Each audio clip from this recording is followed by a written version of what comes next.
All right. Hello, movie lovers. And we're back at it again, and we're doing our review for the 1999 film, The Mummy. This is our second attempt at trying to do this review, but we're back again. Even the curse of Emotep couldn't even keep us apart. So, with that being said, I have my good friend Charlie with me, and then, of course, I have independent comic book writer and artist Quinton Bennett. Say hello to everyone. Hello, everyone. And so, like I said, this movie stars Brandon Fraser. It stars, of course, uh, when you look at 1999 and everything, and when you look at The Mummy, the things that here's the thing. When I remember going to the movie theater to see this film, and I remember walking out of the movie theater feeling entertained. I really felt like that this captured the heart of The Mummy. It gave us some horror elements mixed in with some comedy, which is something that I haven't seen before within a horror movie itself, and things like that. Other than if you count the Evil Dead original movie and stuff like that, but having an adventure type movie with Brandon Fraser in it was just fantastic. And if you look at 1999, who would be better to play that role of Rick O'Connell than, of course, Brendan Fraser? Now, what this movie's about, it centers around Rick O'Connell. He has to help Jonathan and also to his sister to try and find this lost treasure in Egypt. And it's this cursed treasure. And of course, they wind up coming across Emotep. Emotep actually died because he had an affair with the pharaoh's daughter, and so therefore they ended up having to kill him. And so now whenever he's woken up and everything, because Brendan Fraser and of course Jonathan's sister winds up resurrecting him, now they have to try and wind up killing him after the curse has been planted. So with that being said, what did you guys think of the opening scene where you see Rick O'Connell and they're fighting and stuff like that? And of course, you see Benny, and you see a big old huge action sequence. What did you guys think about that? Well, I think I would say it was very, very excellent. That they got all these everyone in the huge line, and they're coming straight at the military. That you don't know that the end of you pretty much know the whole history of that territory now, the whole kingdom of the dead, basically. And man, it was just you just feel hyped the moment you see them all charging. Right. And another thing too is I like seeing Rick going in and shooting up everybody that was trying to protect the land and stuff like that. And of course, they don't know why these people are protecting this land or anything like that either. You have that little mystery element, that little horror type of element of them protecting the land and stuff like that. So you don't know exactly why they're doing it, but they're doing it. And of course, Rick O'Connell with the dual pistols was just fun. And then of course, I'm rolling around in the sand and things like that, doing flips was just great to see Brendan Fraser to do something like that. But Charlie, what do you think about the sequence as well? It was great because, like I said, when the Mummy first came out, the trailers probably showed, or if you've never seen the trailers, you think, oh, the Mummy, oh, it's a horror movie. The opening sequence definitely was not horror. That was an action sequence, and it's just Brendan Fraser just being, I mean, this is awesome. Like the sequence of like when he was holding the line and he was like nonchalant, even when that he's still going down fighting, and like his like the little wuss Benny was. Like, I mean, Brendan Fraser's pulling out pistols, like dual pistols, and he's just taking everybody out, and then everybody and then the overseers up at the top, they're staring at him after he's escaping. They said, should we kill him? Nah, I like this one. And then the leader is like, and then it turns out he's like a friend of his. Like later on in the movie, they become partners. It was just great seeing Brendan Fraser just being awesome, and it was very Uncharted-esque. I mean, like this, the outfit of his was very Nathan Drake because he's technically a treasure hunter, and then he always gets himself in the positions that he's not really supposed to be in. And then there's always great big action set pieces, and there's a lot of that in this horror movie, which I enjoyed because I don't like horror movies. I don't. This one was not horror. They deemed it horror. Sure, when there's horror elements in it, if you're seeing this for the first time, yeah, some of the stuff's pretty scary. But the way they blend it in, it's like most of the movie is not horror. There's elements in it that are scary, but I wouldn't deem this a horror movie. It is considerably, the first one is horror, while the awesome sequel, that's straight up action. Like straight up, where you get in the sequel. A sequel is straight up an action movie. This an action movie with some pretty scary horror elements in it. But yeah, I thought the opening sequence was great. I did too. And also too, like you said, it felt like a Nathan Drake. If this was based in 99 and Nathan Drake was the character for this movie, I would actually think this was an Uncharted movie versus a Mummy movie. And also too, like you mentioned before, Charlie, with the action sequences and things like that, it felt like an action film rather than a horror movie and things like that too. Yeah. Because I actually felt that way, because I would say that this would be more like horror comedy versus a horror movie, or you can go on ahead and put it in as like an action adventure mixed with horror elements. So either way it goes is according to how you want to categorize this movie. Yeah. But this movie has elements of everything that you want in a movie. It has romance, it has comedy, it has horror, you have suspense in it. It has everything rolled up into one film, and it knows what it wants to be and pokes fun at what it is. And also too, Benny is just a coward. I like how he is actually going inside the pyramid, and Brendan Fraser, Rick O'Connell's trying to go in there with him. He goes, "Benny, you're such a coward," and he winds up having to take everybody down, all the overlookers and stuff like that. And then also too, this is also where we get our first introduction to Erudith Bay, just a brief scene with Erudith in there, which was one of the overlookers. But I definitely love how it goes from that scene, and then it goes into Jonathan and Evelyn, and they're wanting to go on an adventure. They're actually archaeologists, and Jonathan is just down on his luck. He's pretty much, if you can think about it, he's kind of like a degenerate gambler kind of thing. I mean, playing with the mommies. Right, because basically the dude is down on his luck. Everything he touches turns to crap, basically. And I definitely like how all of a sudden he sees this key. He doesn't know what it is, but he knows it leads to something. And then Evelyn comes in and she says, "You found a key." She goes, "What do you mean I found a key?" "You found a key." And in it had a treasure map in it.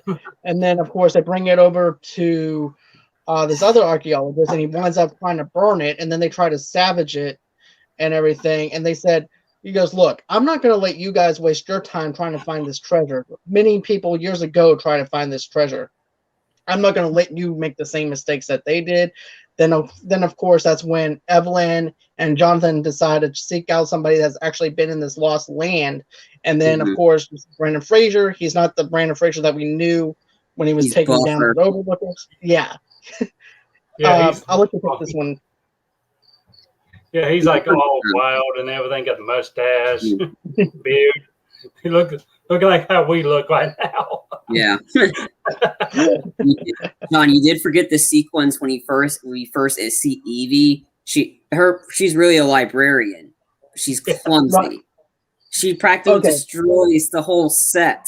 So that's our first introduction to Evie. She's smart, but she's very clumsy. So that's our first introduction, which is not your typical Rachel Weisz type of character, so that's like, it's kind of nice to see her like break out from all the stuff that she's known for, like those independent movies or those Oscar-worthy movies. It's like it's like one of those things, like she's doing this, and then again she's like clumsy, but she's likable, and that's the thing you want. And then she's a total badass in the sequel. So it's like how her character transitions from the beginning of this movie to the end of it to the sequel, and that this is a great arc, because you got to. I mean, the same director stayed with them all the way through, like through the first two movies. We're gonna avoid the third one because no one needs to see the third one. Right. Nobody even needs to know. It's like 2020. No one needs to know. No one needs to know about 2020. No one needs to know about the third Mummy movie. Yeah, but it's like her arc is what was great for the whole time. I agree with you on that, though. Rachel Weisz did a really good job at playing her and everything too, playing Evelyn, and also too she was clumsy, but it wasn't forced. It was actually pretty much just a regular person being klutzy that's into archaeology, and also too, I liked how now I don't mean to get off the cuff here with the second one, but she was still clumsy in the second one because now that you mention it, I do remember her knocking down a bunch of library shelves and stuff like that over there too in the second one with Brandon Fraser. It was also funny that in the sequel that he tries to block the doors against the mommies. Yeah. Like, honey. Oh yeah, that's that was the only time I saw her clumsy was that. But then again, she's not familiar with the mummies as Brendan Fraser is because by the time in this one, she was busy looking in the book to help Rick out about the mummies. So she didn't know much about them until like Rick was busy fighting them off. So she's busy trying to help him out. So then again, that could be the reason maybe she didn't know about the mummies. But it was just kind of funny. But I don't remember. Like I didn't remember her being that sort of clumsy in the second one. But then again, no, she wasn't that clumsy in the second one. I just remember one certain scene, and that was it. And then the rest of it was her just being a total badass. But I do like the fact that you have her saying, well, I don't believe in mummies or anything, right? I believe only things that I can see and touch. So I like how she all of a sudden becomes a believer once they resurrect Imhotep, resurrect the rest of the mummy guards. But I do like, here's the thing. I like the scene. I like this sequence right here where they're on the boat. And I know that I skipped the sequence where, of course, you see Evelyn and she sees, of course, Rick O'Connell with his long hair. They're about to wind up hanging him. And, and she's trying to pay them off. It's like, well, I'll give you 500 pounds. I'll give you 300 pounds. I'll give you 200 pounds. And he winded up surviving getting hung. So the next option is to let the people kill him. So at that point, Evelyn winds up saving him. They go on the boat. And of course, that's when we get that awesome sequence where we actually run to Benny with the Americans and stuff like that. And I like that whole entire setup because it's like, O'Connell, I was not expecting you to be here. Benny, I wasn't expecting you to be here either. And then Benny says something or does something, and O'Connell goes on ahead and throws him overboard. Yeah. And then you have the overlookers that set fire to their cabin because they don't want them to go near this thing. But so, Quinton, what did you think about the whole scene too, where the stuff that I was mentioning with the boat and things like that? That's like one of my favorite scenes when Rick O'Connell and Benny kind of have that reunite thing. He's like, "Oh, is it my pal Benny? I think I'd kill you."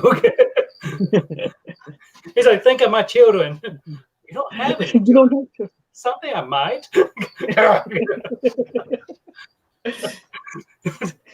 It's like the best. One of the best excuses you can try to use when someone try to kill you. Someday I might. Think of my children. But what about you, Charlie? What worked for you in that scene?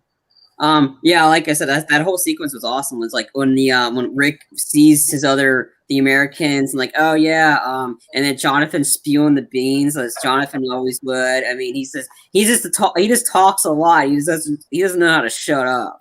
And then when Rick pulls out his gear and then you see all the guns that he has, I'm like, holy crap.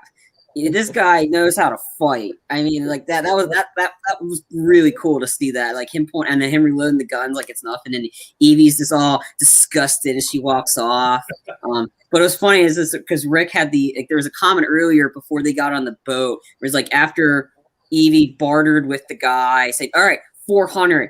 And the guy's like, and then like, well, the whole hanging sequence was funny because they actually hang him. He's like, son of a bitch, he's still alive.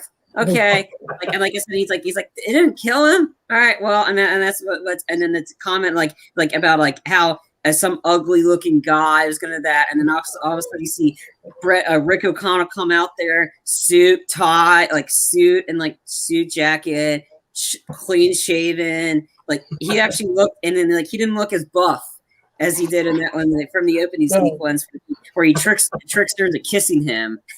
It's like, oh, I just wanted to do that or whatever. And like this scene like a cage hand. I'm like, dang, he got buff.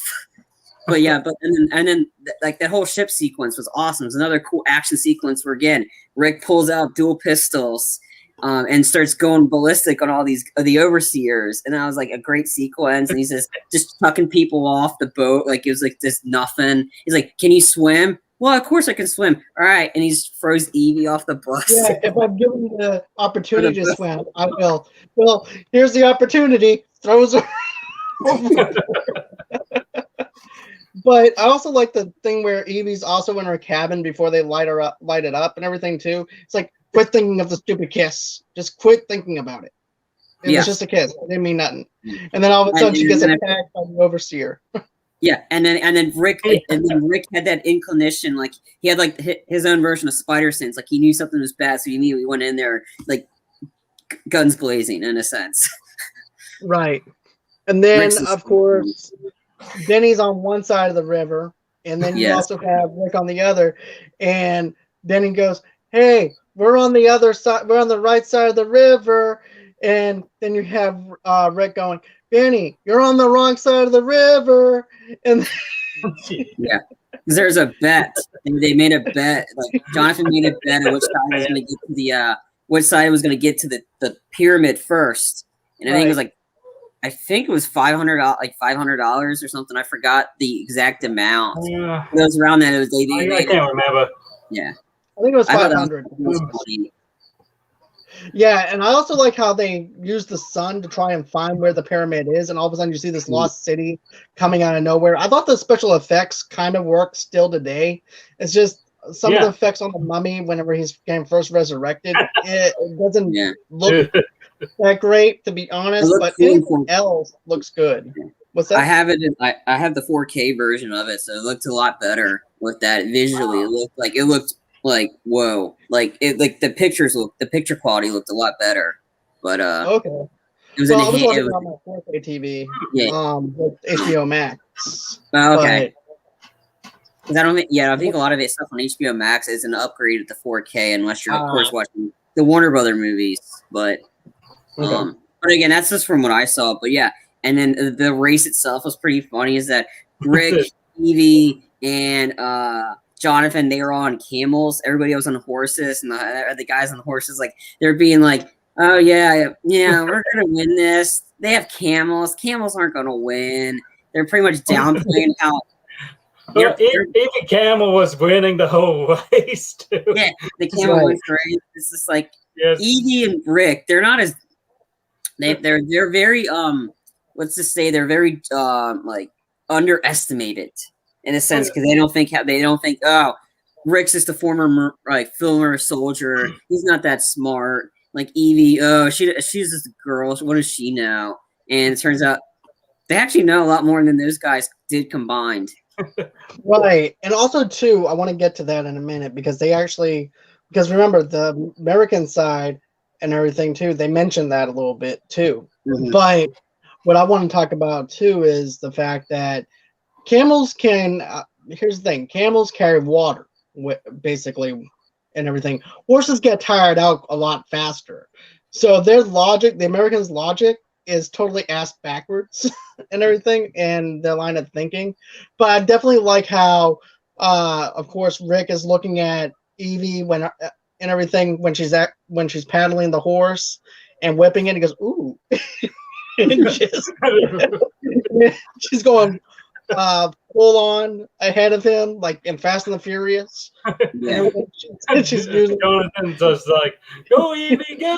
Yeah.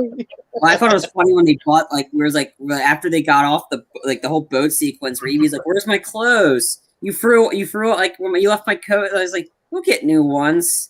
And then they're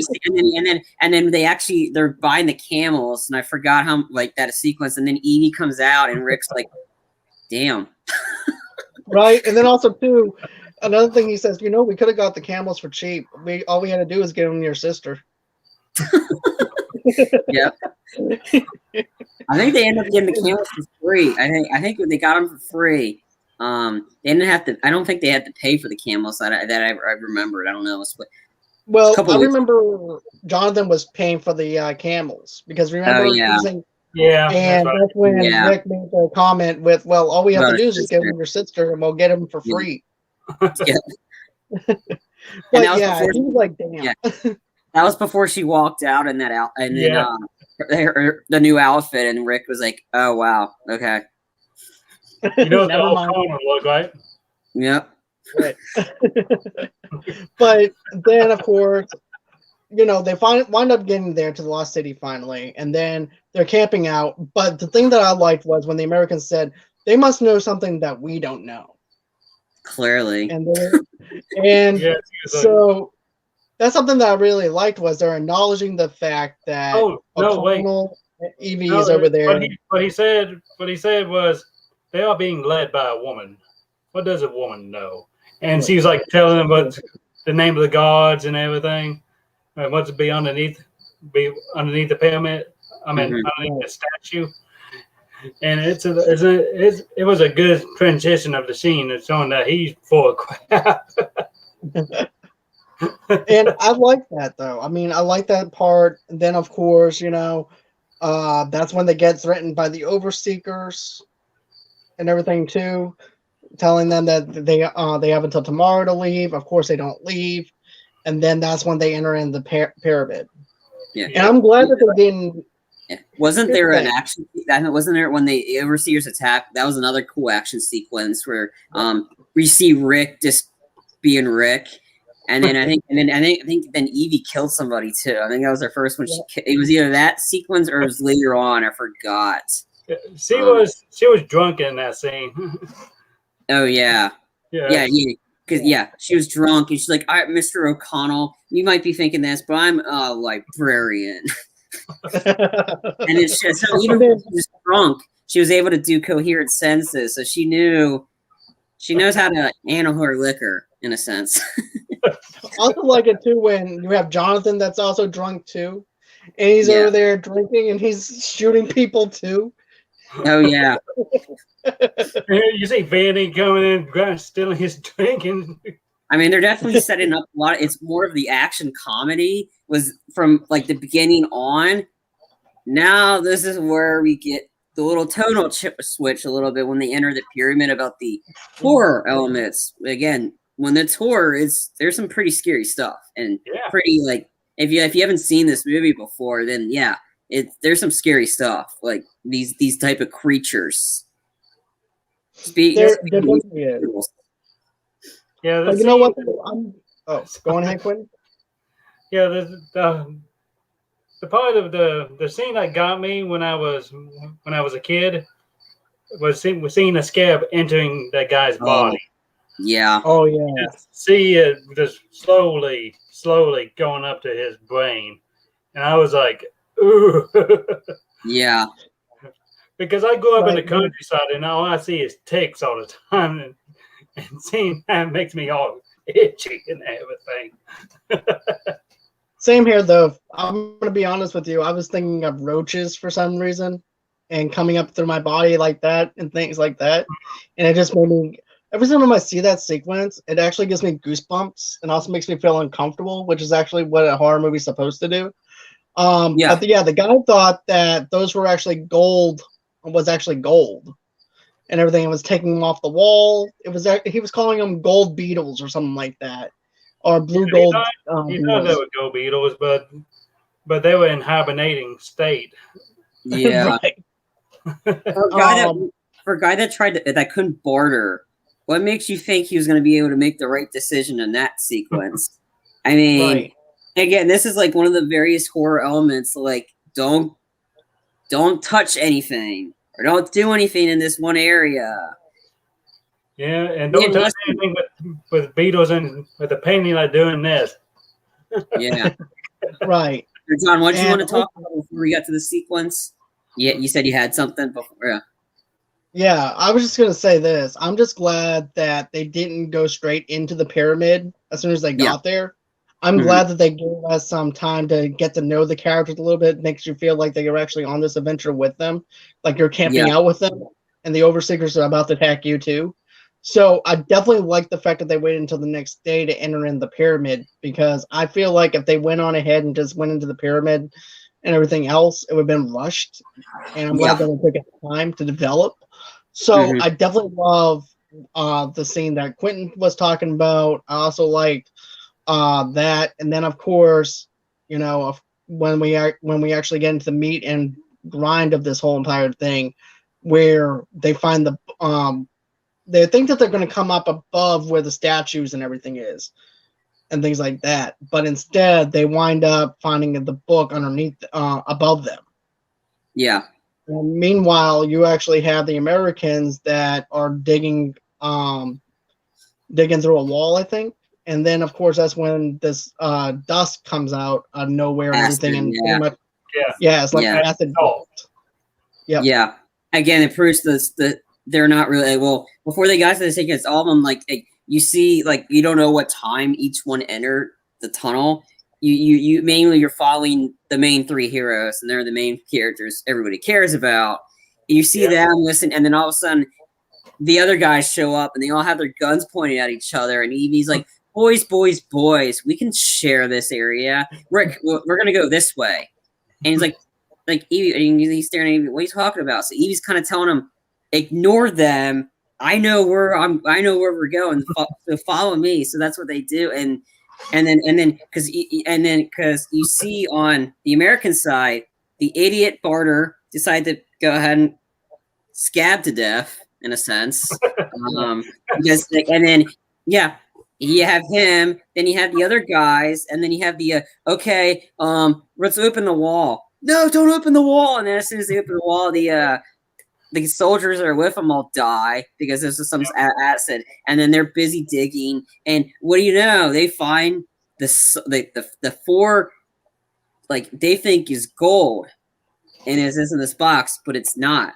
It's really the soul. If they, in the beginning of the movie, they talk about the soul of the mummy of Lord Imhotep is placed in these 4 canisters.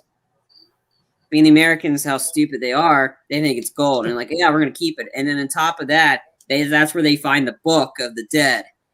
While Evie and them, they find the real, the tomb. This just drops right in front of them, like it's a gift.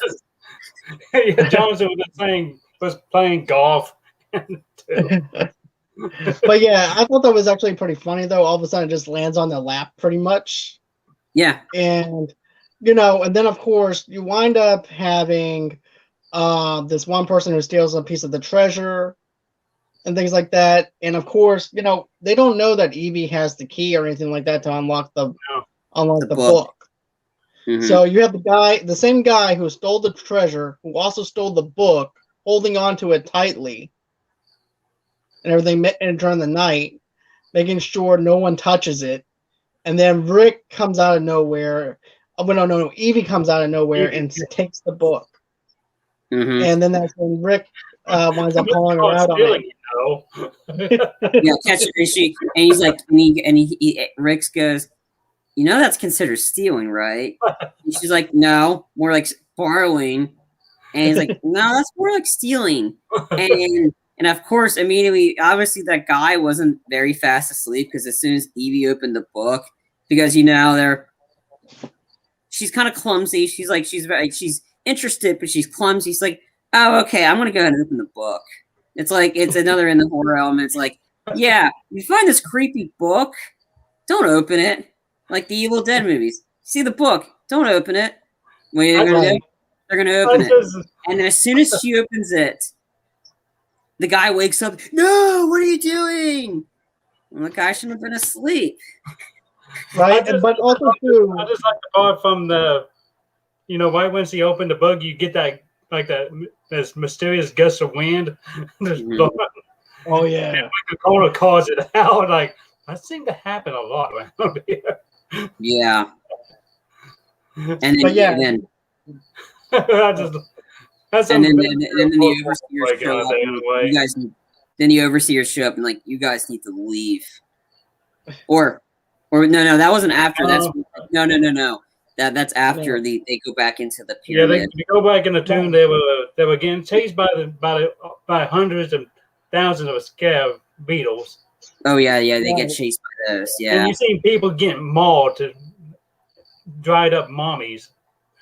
And that's when you encounter Emotep, alive and well. Yes. Yeah. Kind of. And then when one of the Americans trips, and like when the Americans trips, like I can't find my glasses. He's channeling his inner Velma, and then Benny, being the idiot that he is, steps on his glasses, and as soon as he puts them back on, he on her. Well, yeah, took his tongue and eyes. Yeah, lost of eyes, lost a tongue, which is another pretty scary. Like first time you see Emotep again back in 1999, he was pretty scary looking. Yeah. Also, too, he also did the actor that played that American. You know, the one that got his tongue taken out and everything. Yeah. It takes a lot of time to learn how to talk out your tongue. That's true. Then also too, they also took out the guy's eyeballs though too. Remember? Yeah. They took out the guy's. Yeah. That was like his first victim. He winded up sucking the eyes out of him so the way he could see. And then of course that's when Evie and him have a counteraction with each other. Yeah. Because Evie gets lost. She winds up getting lost. Oh. Hey, you came in at the right time talking about eyes. Getting sucked out of somebody. Hey Tara. But yeah, that was like at that time again, when there's horror elements in it, there's some pretty scary stuff. Like now Emotep doesn't look that scary, but still. This is still pretty like, and then like the way he's been killing the way he killed people in this movie, Emotep did. It's some pretty scary stuff and the way they do it. I mean, he just sucks your soul in a sense, and then it goes to him. And again, I mean, Arnold Veloso is just great as Emotep. I mean, he's the guy that's very typecast as the villain, and he plays a good villain now. Yeah, I remember the first movie I seen him in. He played in Darkman in the Darkman series for a while. Yep. Yeah. He was also the henchman in Hard Target, the one that was the one that was going up against Jean-Claude Van Damme and had the infamous mirror scene or back-to-back sequence. I kind of like to keep my eyeballs in my body. Me too, Tara. To see Emotep with a straw chasing people. But you know what though? Then if I have to say this too, after that sequence, Brendan Fraser comes in, Rick O'Connell comes in, and he goes, "What's going on, Evie? You need to get out." Oh. He sees Emotep, and he's like, and then all of a sudden Emotep runs off. He goes, "What's the deal?" He goes, "You're near a cat. It does not like cats." Oh. Because they are supposed to be demonic. Is why Emotep doesn't like cats or anything. Yeah. So I thought that bit was pretty funny because all of a sudden he's afraid of cats. That's like his weakness. Yeah. Well, in ancient Asia, they consider cats as guardians of the dead. Right. So they are very feared. Right, and then of course at that time they wind up going. Don't they go back to their hotel room during that time? After that, they wind up escaping. Yeah, they do. But Benny gets left. Like Benny gets left in the tomb, and he sees Emotep, and he's like, and then of course Benny, being the coward he is, he sides with the bad guy. So I'm like, he just kind of knew Benny was just bad from the get go because he's such an idiot. And he only cares about. He's selfish. He's a selfish coward. And he's like, I want to hey guys, we seem to have he's also doing it for gold too. So yeah, he's very selfish. Team up. Yeah, let's team up together. Right, and then Emotep's like, I can show you treasure. that you've never seen before. And Benny's like, ooh, okay, I I'm gonna know. get me some of that. Yeah, But yeah, they did go back to the hotel, Yeah. and that's then of course the guys still have their trophies with them, and then you Right. see their buddy completely like, how's he With his not eyes. dead? Yeah, no Right. eyes, no tongue, and then of course, and then I think and then before Emotep and Benny show up at his house, Rick and John, like Rick and somebody go to find Benny, and Rick's just trashing, like he's going full rock on him, like the Rock Fast and Furious 6 style in the opening sequence of the interrogation sequence. I'm like him just picking up the body and just flinging it upwards, like he's beating the heck out of Benny. Another thing though too is this is also where we run into Erdidith again, the over watcher though too, because what you have done, you have woken up something that has been sleeping for centuries, and now you're going to be reaping what you sowed. And also too, your sister is now now he thinks that his sister is actually his love of his life that woken him. So yeah, man, that scene was so nasty. You just see Imhotep just. That scene you see Imhotep is going through the keyhole at sand. Mm-hmm. Yeah, and he just formed and got on the side of her bed and just kissed her. You just see see him wadding away. His face. Yeah. Oh man, hell, it's so disgusting. Like, oh yeah, but then I forgot it was before they met up, like where Rick finds Benny. I think Benny and Emotep show up at the hotel, and that's when they kill the guy. That happened. And that's when Rick found out about him, and then Rick, of course Rick shows up. Also like the bodyguard, the other American that was supposed to be guarding Edie, he gets killed easily. I mean, it's like, and it's because he has these. He has his soul sense with those treasures they think is treasure, but it's not. Right. And then also too, we also hear a cry from the outside though, and it was the guy with the other treasure that he had, and then he goes into the hotel room, and then that's when Rick goes on ahead and leaves Evie for bait, and then whenever Emotep comes in, he's going over there to try to kiss her, and then next thing you know it, Rick O'Connell comes in, he goes, "Look what I got," and it's a cat, and he's like, and he turns into dust and leaves. Well, when they go back to the well, I thought the sequence before everything happened was funny. It's like Rick and Evie, like Rick's like, "I did the job, I'm done," and Evie's like, "No, I'm still trying to do this."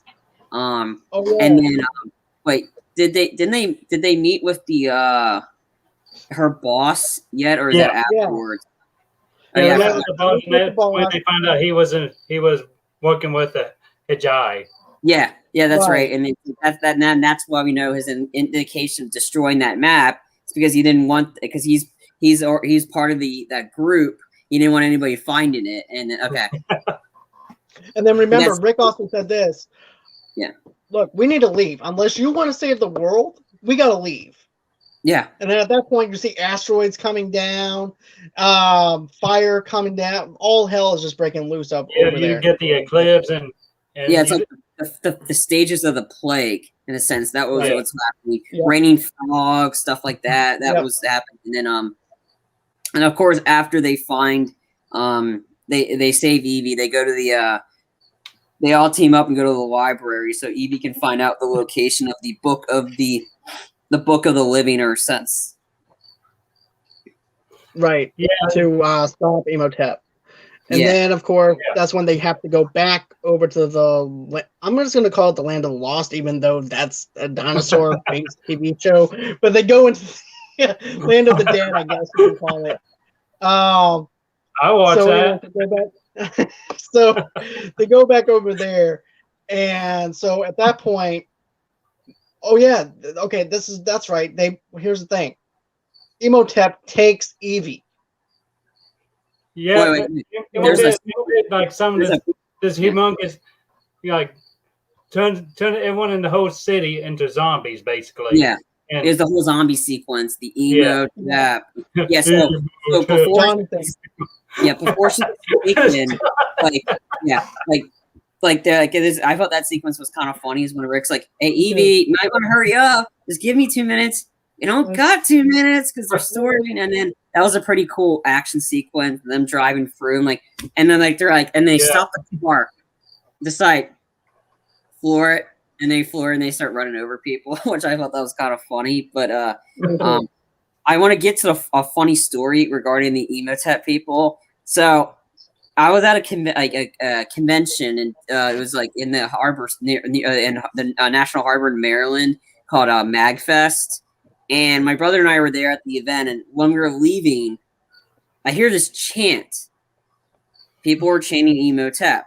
They were dressed up as the zombies of Emotep, going up and down the escalator and the floor chanting Emotep.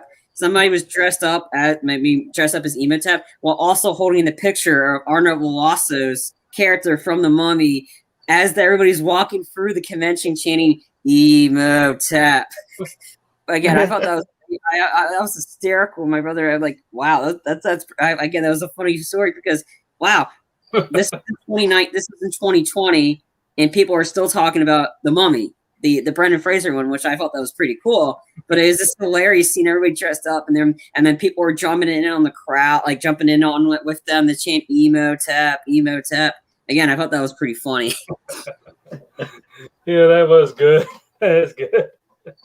And then also too, I liked it when Jonathan he's panicking, but at the same time he's looking at everybody, and he's like, Emotep. No, stop taunting him. It's like if you can't beat them, join them kind of situation. Yeah. Then they have to decide, like, okay, like, or one of the other guys, he's like, all right, crap, I'm out of the car, I'm gonna fight, and like, I got pistols, I ran out of ammo, so all right, I'm gonna have to fight with fists, and then when they catch you, you're done. Like, they're full on zombies with you. They're not really zombies, but they're on you, and you're a goner. And then that's when they get caught, and like, and Emotep's like, all right, you need to give me her, or you all die, in a sense. Yeah, and Evie pretty much convinced them to leave, because she knows that there's still a chance that they can still rescue her later on. Yeah. And so they basically all took that gamble, and she went on with Emotep, and Eva's boss sacrificed his life to save the others. Yeah. Right. And that's when Artemis gets in there and he says, like, live today, fight tomorrow. We'll find you. And he's like, and then Rick's like, I'm gonna kill you. Like, and that's the first time you hear Rick like really like he's pissed. And that's you don't want Rick pissed. Because obviously Rick, that's when he kind of figured Rick has a feeling for Evie that he likes her. And that he's like, and he didn't want her to go. It obviously means Rick was gonna fight for her. And that's when you kind of see the giant switch from the beginning of the movie where he absolutely hates her, kind of coming on, and then now he's like, all right, yeah. Right. And I definitely love how his character switches like that. All of a sudden he cares about her. And then of course it's like it didn't seem forced. That was great. No, it was a big it took the whole movie, like at that part in the movie, to do it, and it didn't seem forced, and that was good. Because I've seen movies where they really forced it, and then you don't need to. That one was it fit perfectly to the story. Yeah, it was not like a whole day adventure and like, oh, I met you, and oh, now we in love. But this took at least weeks, or maybe a month, maybe more to build up. Because we don't know how long they were together. We're just seeing this from a certain perspective. So for them to fall for each other, I mean, come on, you're going through a lot of stuff with each other through this adventure and things like that. So we don't know how long it took them to actually get back to that hotel. We just see one brief shot of them back at the hotel. So they could have actually been there for a little bit longer than what we gave them credit for. But then at that point, that's when O'Connell goes on ahead and gets the guy to fly him over to back over the Lost City. Yeah. And and then he's like, well, doesn't he say on some of the facts that he might die or something like that? He wants to go. He always wants to. He wants to go out on a blazing glory, blaze of glory, and that's yeah. And then of course there's not enough room for all three of all of them of Rick, Jonathan, and Artemis. So Jonathan's sitting on he's on the wing of the plane, and he's like, "Hey, Jonathan, you okay?" "No, I'm not all right." It turns the other guy. Right, and then of course we get the giant sandstorm. Having a good time. Yeah. No. He's like, "Oh, I'm happy." And then we get that giant sandstorm, and he's like, "I haven't seen one that big before. What, is that unusual?" "Yep, that's very unusual." And then all of a sudden, we wind up finding Imhotep is the one who's doing the sandstorm. I love the special effect. I remember seeing the poster for that one scene where he's turning the sand into his mouth and acting like he's going to chew them up through the sand. Yeah. And everything as they're flying. I always love that special effect. I still say that it stands out today on that scene. Yeah, it doesn't feel very finished. Special effects. I probably be up there with the T2 and the Jurassic Park special effects, in my opinion. Right. It's top notch right there. And then the sequel, he does that same, like Imhotep does it again, but not with sand, with water. So it's like each, like I said, he does something different every movie, which is cool. Yeah. Right. And then of course, the plane winds up crashing. The pilot winds up dying. He gets his, of course, too. They're also trying to fight this giant sandstorm with a machine gun attached to the airplane and everything too. But the pilot winds up dying. He gets his blades of glory that he's been wanting. Goes on with famous last words too. Yeah. Here I come, laddies. And then the sequence after they crash, I liked is the when you see Artemis grab the machine gun. I'm like, oh, okay, because the whole time you don't see him use a gun. You just see him use the swords, and it shows you like, okay, he can do both, which I thought that was pretty cool. And of course, Jonathan being the one that saves them all because he knows about quicksand. The whole movie, Jonathan's an idiot, and this time he actually shows up when it matters most. But yeah, he's smart. When he wants to be. Right. When Jonathan is ready to do something, he's ready to do it. He gets his silliness is actually whenever it's time to get rid of the silliness, he's actually on his game plan and everything. He knows how to actually get things done and things like that. He's smart, but sometimes he does stupid stuff. Don't worry, that's stupid. That he does something stupid right after that. Right after they go into the thing, he finds the Beatles. And I think it's for myself. And then the beetle gets in on him. But luckily, he's there with people when it happens. Not like the barter idiot that goes by himself into this other area. And he does it. I was like, oh. And then luckily, Rick and Artemis find it. And then like Rick's like, oh, it's like, and he's like, all right, hold him. And then this the way Rick was able to get it out. I mean, that sequence where the knife goes in the skin, that was pretty scary seeing, like seeing that come out. But this nonchalant Rick knows exactly what to do, and that's why you need those experienced people with you.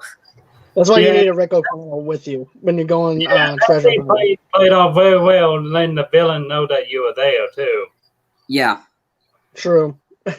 Because Imhotep had Evie laying down and getting ready to do the curse to transfer the love of his life into her body and everything.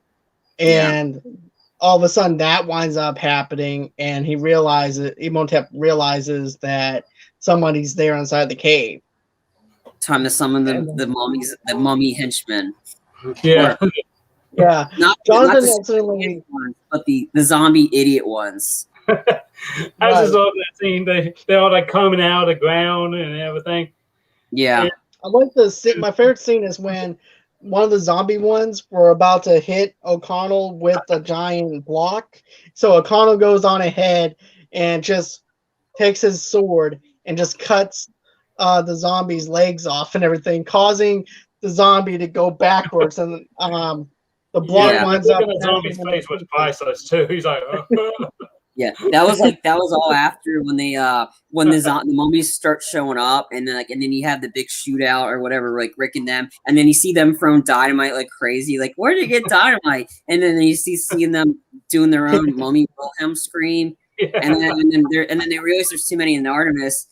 We think this is the last of him. He's like, guys, go save your woman. I got this. And he goes, what are you waiting for? You see him get attacked, and then he throws the dynamite in there. Like, we think, okay, he's gone. And then it's just left to Jonathan and Rick. And then right when Evie's about to get turned into about to be sacrificed to save his Emotep's former flame, Anoxim in the Moon. Rick shows up. Like, you just know Rick was going to show up at the last minute. Yeah. Yeah, you got old Jonathan showing the book and everything. Baby, I got it. And then Artemis Noxamanoon is like attacking, like, and he's asking, Evie, what's this bird? Yeah. Right, and then also too, he lets out the guards though on an accident. He lets out the mummy guards. Yeah, on an accident. He's like speaking some words in it and everything. And then while you see Rick using not like this the first time you don't see Rick using a gun, you see him using a sword, so he pretty much Rick uses anything in his sight to kill these things, and then he's fighting them and that's when you get and then Evie finally gives out like, hey, yep, that, and then it's like, oh yeah, that's a bird. And it's just like the calmness, like by Jonathan. It's like, oh yeah, he's gonna So and then he turns mummy guard to attack Emotep. While this is happening, you have Benny being the idiot that he is. He's like stealing gold. Yeah, You know what Benny reminds me of? He reminds me of the monkey in Aladdin, where he's over there stealing the treasure. Yep. And everything. He reminds me of Abu, where he's just stealing the treasure and everything. It's because of hat. That too. But he just reminds me of so much about like Abu, to be honest with you, from Aladdin. Oh, could that be a theory right there? Could Vinny be the reincarnation of Abu? That was funny. And then he goes out and he's like, he puts the weight on the camel. And he goes back because he wants more. Yeah, I'm pretty sure that's at least a couple $1 million in gold that he has right there. Again, I don't know. Not only that, but I feel bad for that camel though. The camel can't carry all of that. You know. I know. The camel's like, I had worse. Yeah, and then of course, then Rick's still fighting, and then after he takes out like the guards, then Emotep decides to get involved, and then Rick's like. So, and Rick's just getting thrown around like a rag doll, and Evie's like continues distracting him. I'm trying, and then Evie's not doing anything except trying to figure it out while Rick's just getting thrown around like a rag doll. He's like, no problem. And then also too, we go at that time. Rick is actually getting worn down from fighting all these zombie mummies and everything too. Because a little help here would be nice instead of you. Yeah. And then of course, Emotep realizes at first he thought that they were a real threat because if you look at the look on his face when they had the Book of the Living, and then all of a sudden his guards come to life. And then he's like, then all of a sudden he has that smirk on his face. Okay, they're not as smart as that I think they are. I can just go back to doing what I was doing. Yeah. But then as they start advancing into the book, he realizes, okay, they're a threat. And then of course that's when Evie winds up going in, and what she does is she winds up reading the quote to actually get the spell to actually get that soul out of him so he can become mortal. Yeah. And Rick and then Rick's like, Evie, I thought he told me he was gonna kill him. They made him mortal. And then Rick and of course Emotep then walks up into the sword, which I thought that was cool. This is the guards. Yeah. The guards that they got instead of attacking Rick, they killed his love. So like you see like Anoxim in the Moon, she's dead. Like the Right. guards kill her, so she's gone again, and then that's Right. what gets Step all pissed off, and then Right. It reminds me of like history repeating itself, and he doesn't Yeah. want to remember that part of the history. yeah, But then that's when he steps into the zombie jacuzzi, and that's when they wind up bringing him down. Yeah. And then we think it's over, and like, yeah, they get out, but Oh, no. that's so Then fresh. you go back to Benny. Benny's stealing more stuff, and Yeah. Benny's tired, and Benny's weak. Yeah, I see this little handle here. Yeah, I'm gonna put my gold on that. Wait, what do you mean it destroys everything? Yep. Benny just practically almost killed them all. And then he had the sequence of them escaping. And then it's like, and then Rick and Evie and all them, they know their way out, so they're running. Like, and then they climb under, and then Benny's right near them. He's like, and then Rick puts his hand out. I was like, Benny, come on. Then he kind of slides and put his back. He goes, and then Benny cowers back into the golden area, and then you hear Rick go, "Bye, Benny." You know, that is kind of sad because O'Connor still values him as a friend deep down. Yeah. Right. Cares about He him. was hoping that Benny would come around, that he would actually stop doing what he was doing, Mhm. you know? And then also, too, I like how he goes, Benny, grab my hand. And then all of a sudden, the pyramid just lands on him. And he goes, bye, Benny. Bye, Benny. Yeah. And then, so everything closes because Benny realizes, oh, it's too late. And then in that golden area that needs light, because Rick shot the light and all the lights like start reflecting each other. That area needs light in order for the stop. And then all of a sudden, you see the lamp get collapsed. And that's when you hear rumbling. And you're like, oh no. See those scales coming around and then him. then him with the firelight, like then you see the screen go dark. And then you hear because of the lack of oxygen. Yeah, and I like this about this because we don't see it. Because I'm pretty sure if we saw this was going to be our territory. You just hear him scream because you know exactly. It's not leaving up to the imagination. We just don't see it. We just hear it. We know Benny got killed pretty viciously, and well deserved. He totally deserved to die because he was such a coward. Definitely. Yep. And then you see, and then go ahead, John. No. Go on ahead, Charlie. I'll let you finish. Sorry. Then Jonathan, Evie, and Rick continue running out. The whole place is exploding. It's not a big explosion; it's just sinking in. It's like it's the reverse opposite of a Michael Bay explosion. This happens in the ground, and the whole area just disappears. You just hear Michael Bay in the very bad going. Boo. Yeah, Michael Bay's like, it's not big enough. Need more fire. It needed more explosions, more twisting camera angles. Yeah, perfect twisting angles. Need product placements. And we also need O'Connell. We need you laying down on the ground while you're kissing Evie. And then also too.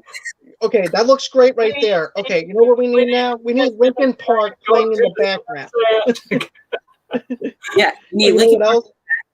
And then we need the camera angles to go under you so you can see this other area. Before I finish this, there's a Family Guy episode where Peter goes over his three. They talk about one story told by three different directors: Quentin Tarantino, Wes Anderson, and Michael Bay. And this is Peter gets fired.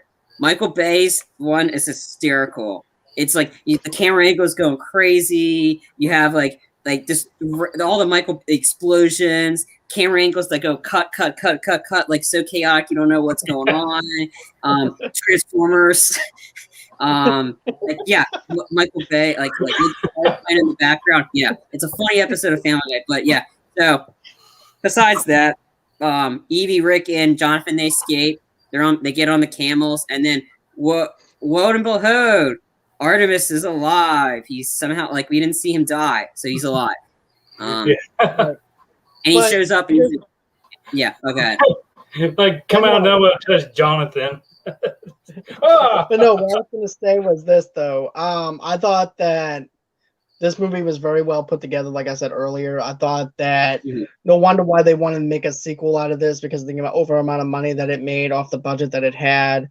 This movie definitely deserved a sequel, and it paid off. All except maybe one bad CGI sequence with The Rock, with the sequel. The sequel's awesome though.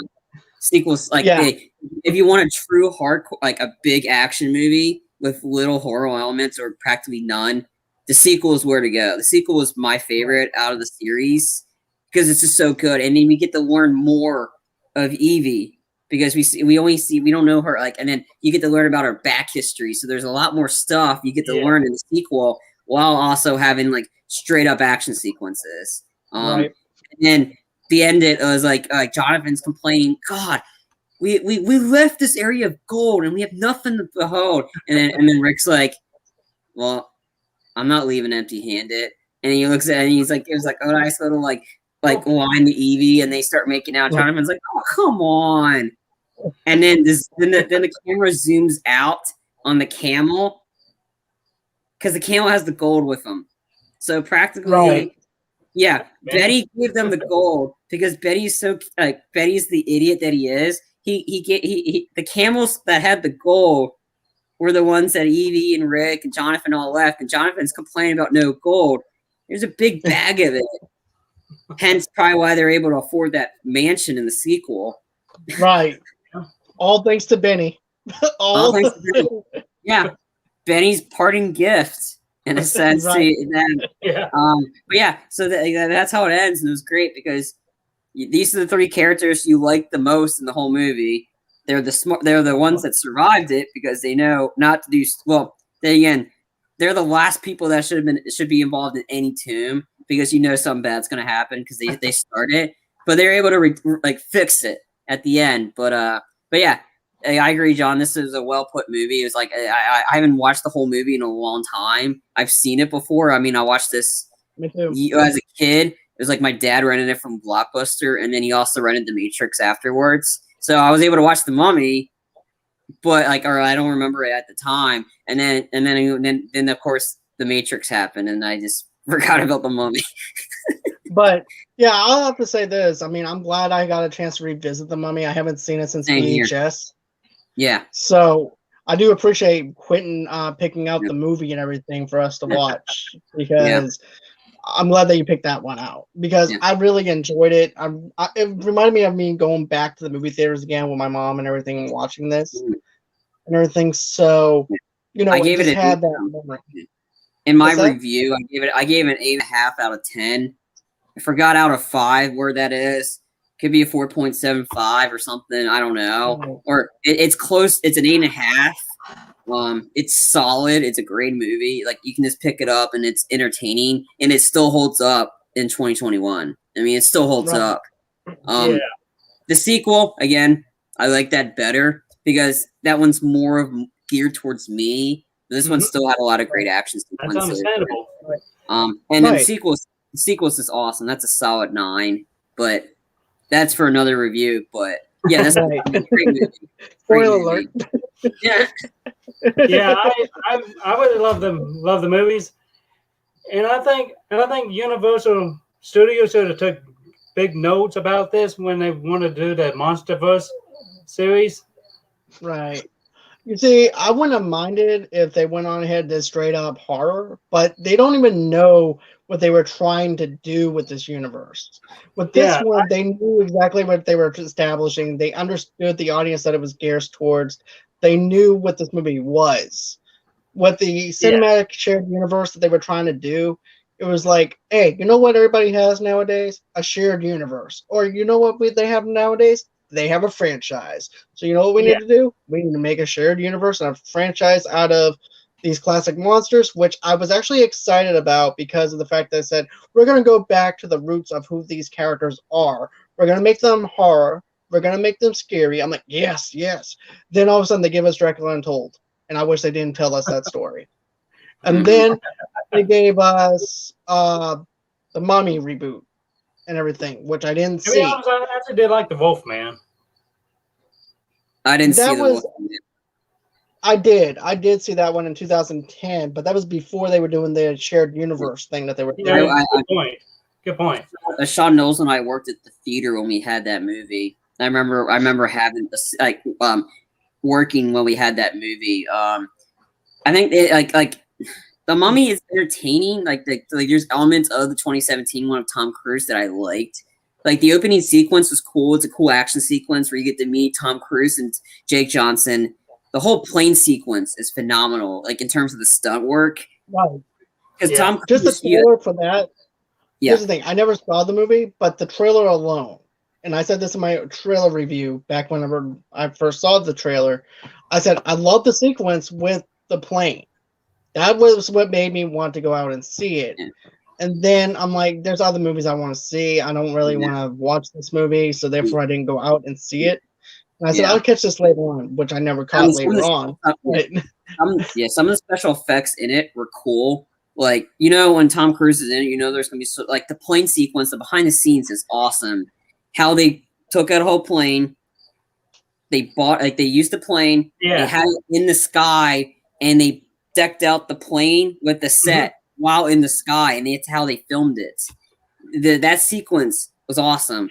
And then, of course, the sequence where Tom Cruise is getting chased in the forest and the car's flipping, and he's in the car and the car's flipping. I mean, for what it was, there's some cool stunts in it. And then, of course, there's a little shout out to the original Mummy with in Russell Crowe's office was the book from the Book of the Dead. Yeah, the Book of the Dead. That made me thought that it was a continuation of the original Mummy trilogy for a moment there. But when I realized it was just a little fan thing, I was like, oh, don't. And Russell Crowe was. I would actually love to see the O'Connells make a comeback in that universe, and you just get them like the shared universe. Just be O'Connell. Yeah, but that would be interesting if they did that. But it's all about placement and where you want to put those characters, and if those characters are a fit for today's universe. But I like him in Doom. I like Brandon Fraser on Doom Patrol. I think that he's doing really good with Doom Patrol and things like that. Mm-hmm. So I'm glad that we get to see Brandon Fraser outside of his element with that. But opposed to everything else, that Russell Crowe was originally supposed to be Dr. Jekyll and Mr. Hyde. Yeah, that was his original character that he was supposed to be, but they never advanced onto that character. But anyways, that's pretty much everything that I wanted to talk about. Was there anything else that you guys wanted to bring up or anything? Not for me. Just avoid the third movie. Simple as that. It defeats the greatness that was these two movies. The third one is like it just ruins it. Like I knew it was bad when Rachel Weisz didn't want to be in the third movie. Brandon Fraser was like, I might as well for the paycheck. I think he was on the contract. Probably. Right. Well, I think Rachel Weisz must have read the contract or read the script, and she's probably like, nah, I'm like out on that one. And it's like, which I mean, it's good. But then again, I don't know if they kept the same. I think apparently they did keep the same Evie character. They just put someone else in it, and it's like, come on. And then you ruined Jet Li. Like, what was his goal in that? I mean, it's like you ruined Jet Li. It's like the third movie was just terrible. I like the concept of them going outside of Egypt, but it would have been better if they focused in on the folklore of his mythology a lot more, and also too, the special effects could have worked a whole lot better in his favor, to where maybe his things like his aura is like a dragon, or something like that to that effect, because that's what I was expecting. But instead, we got a bullet crap. Yeah, and Alex was a grown-up piece of. Was it just a grown-up douche? I liked Alex as a kid. Kid was so much better. The adult was just a complete douche, and it's like, ugh. It was like this. Everything about this movie had bad news written on it. Sure, it made money, but it was just it just ruined the ending. It was a flop. I think the only thing I actually liked at the third one was the ending of it when Jonathan was was leaving to Peru. He's like, at least there's no mommies in Peru, and it just had a little note saying that they discovered mommies in Peru. Now, that part was actually pretty funny. I do have to admit that was pretty much the only thing that was redeemable a little bit, and that's bad. But anyways, guys, I watched it 13 years ago in 2008. I haven't seen it since. Have you all seen the spin-off cartoon series? But no, the last time I saw the third one was in my sister's house, and after that, I didn't see it after that. So, anyways, that's gonna do it for the show. I just wanted to say thank you, Charlie. Thank you, Quinton, for You're welcome. doing this. Also, too, Quinton, tell everybody where they can follow you at. You can follow me on severecomics.com. All my comics and Jack. Be nice. You can read all my comics. You can read all my comics for $1 a month. And I'm sorry, my dog cut me off. It's okay. It's all right. But yeah. So, anyways, guys, if you guys want to, you guys don't have to, but if you choose to do so, go on ahead, go to GoFundMe.com/Movie Lovers Podcast. That's how you can go on ahead and donate towards the show. This is just to keep the lights on at Movie Lovers Unite. Another thing, too, guys, is this. You guys can follow me under Movie Lovers TV Lovers Unite on Facebook and also on Instagram and Pinterest underneath the same name. Of course, you guys can go on ahead and go to www.movieloversunite.com for all your entertainment needs and wants. Go on ahead, go there. And then, of course, you guys can go on ahead and follow me at Movie Lovers Unit on Twitter or John DiGorio 8 on Twitter. And then, of course, you can follow me on Stereo at Movie Lovers Unit. And those are all the places that you can follow me at. Thank you again, guys. It's been fun. It's been real. Can't wait to do this again with you. Tomorrow night, I'm going to be doing a review on Stereo for the movie Freaky. So it's going to be me and another guy off of Stereo that we're going to be doing that. Charlie, you're more than welcome to come in and everything. Just listen to the show and send out some voicemail messages to us and everything too, to give you your thoughts on that as well. That'll be my way of trying to get you in on the review and everything. So always until next time, guys. I highly recommend it. And he's not even a horror fan, ladies and gentlemen. He's not even a horror fan. But anyways, always until next time, guys. It's been real. It's been fun. I can't wait to do this again. And bye-bye. See ya.